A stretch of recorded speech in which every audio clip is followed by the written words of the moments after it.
Terpaksa Ibnu Mas'ud menyerahkan kuda dan senjatanya.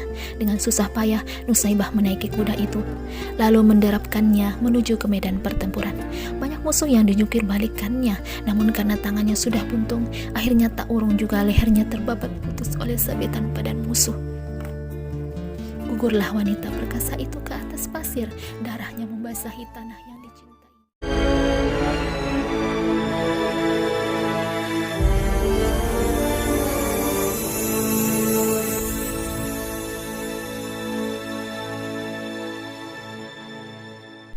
Assalamualaikum warahmatullahi wabarakatuh. Nusaibah binti Ka'ab, sang perisai Rasulullah. Nusaibah binti Ka'ab radhiyallahu anha namanya tercatat dalam tinta emas penuh kemuliaan. Bahkan kematiannya mengundang ribuan malaikat untuk menyambutnya. Hari itu Nusaibah sedang berada di dapur.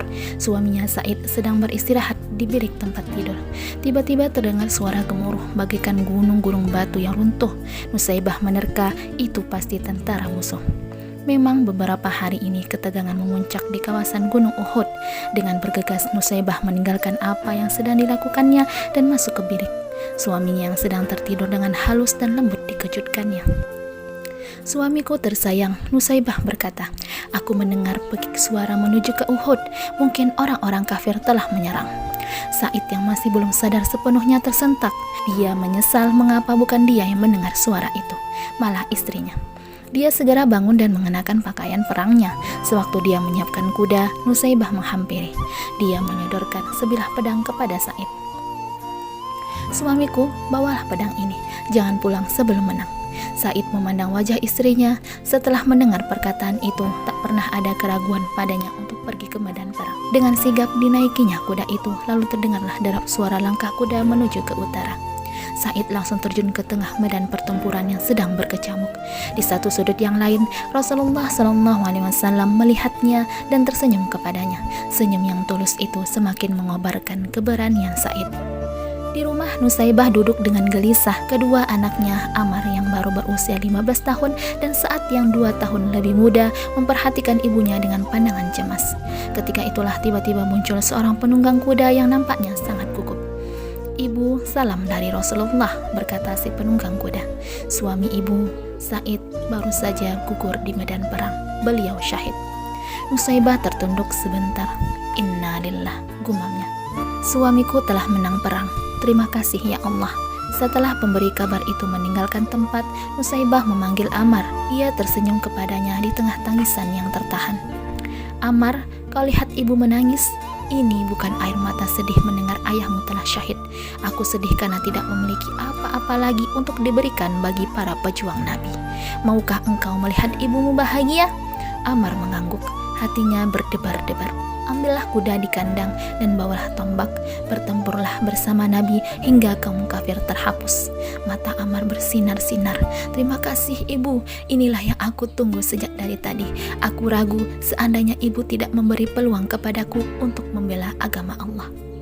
Putra Nusaibah yang berbadan kurus itu pun terus menderapkan kudanya mengikuti jejak sang ayah.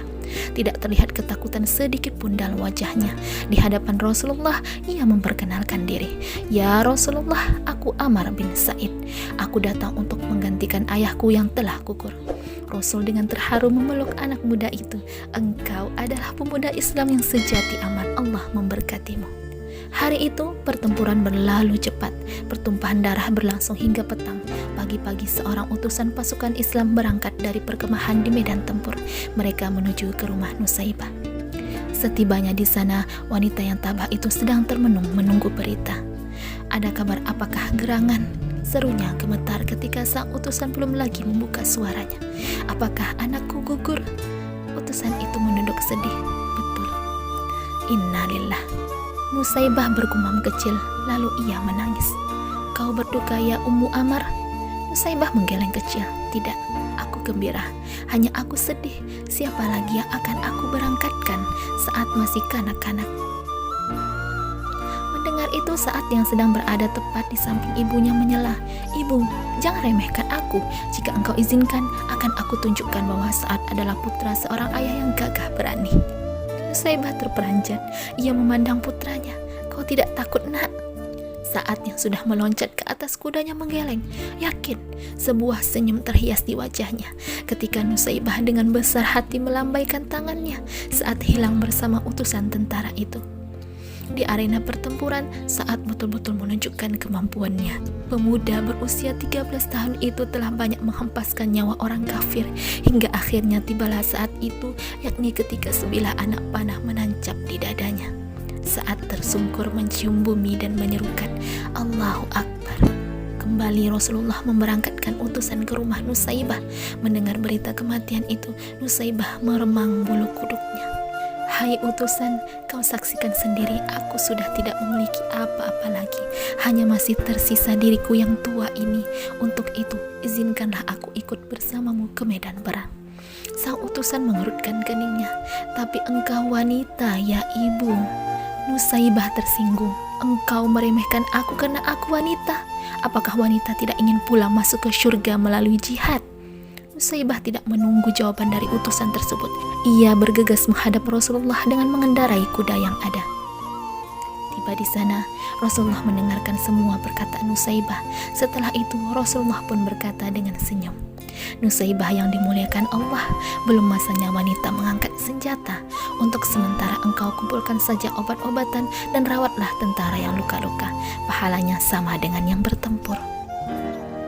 Mendengar penjelasan Nabi demikian, Nusaibah pun menenteng obat-obatan dan berangkatlah ke tengah pasukan yang sedang bertempur. Dirawatnya mereka yang mengalami luka-luka dengan cermat. Pada suatu saat, ketika ia sedang menunduk dan memberi minum seorang prajurit muda yang luka-luka, tiba-tiba rambutnya terkena percikan darah. Nusaibah lalu memandang, ternyata kepala seorang tentara Islam tergolek, tewas terbabat oleh senjata orang kafir. Timbul kemarahan Nusaibah menyaksikan kekejaman ini, apalagi ketika dilihatnya Rasulullah terjatuh dari kudanya akibat keningnya terserempet anak panah musuh. Nusaibah tidak dapat menahan diri lagi. Menyaksikan hal itu, ia bangkit dengan gagah berani, diambilnya pedang prajurit yang tewas itu. Dinaiki kudanya, lantas bagaikan singa betina ia mengamuk. Musuh banyak yang terbirit-birit menghindarinya, puluhan jiwa orang kafir pun tumbang.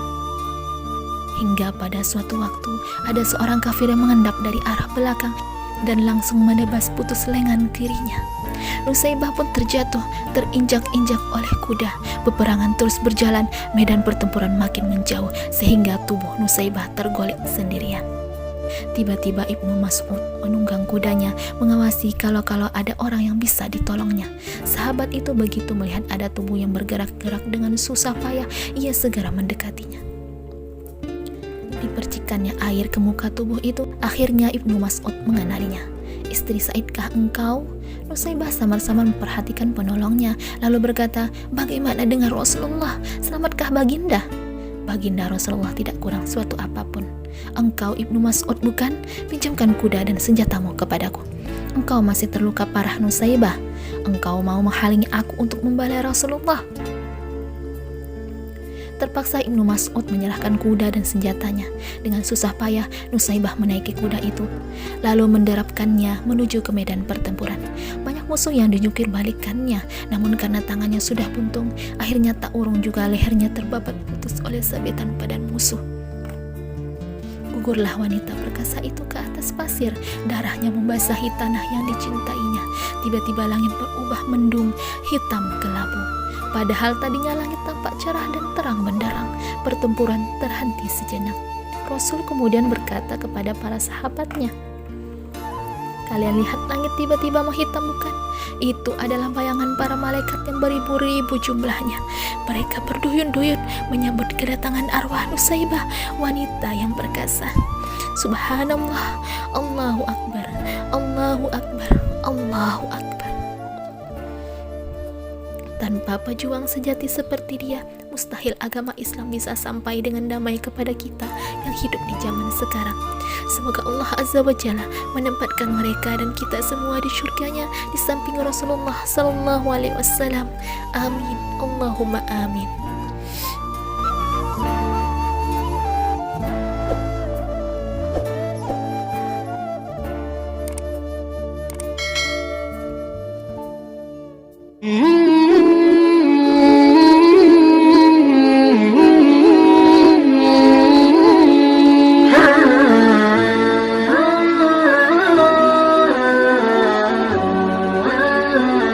Mm-mm.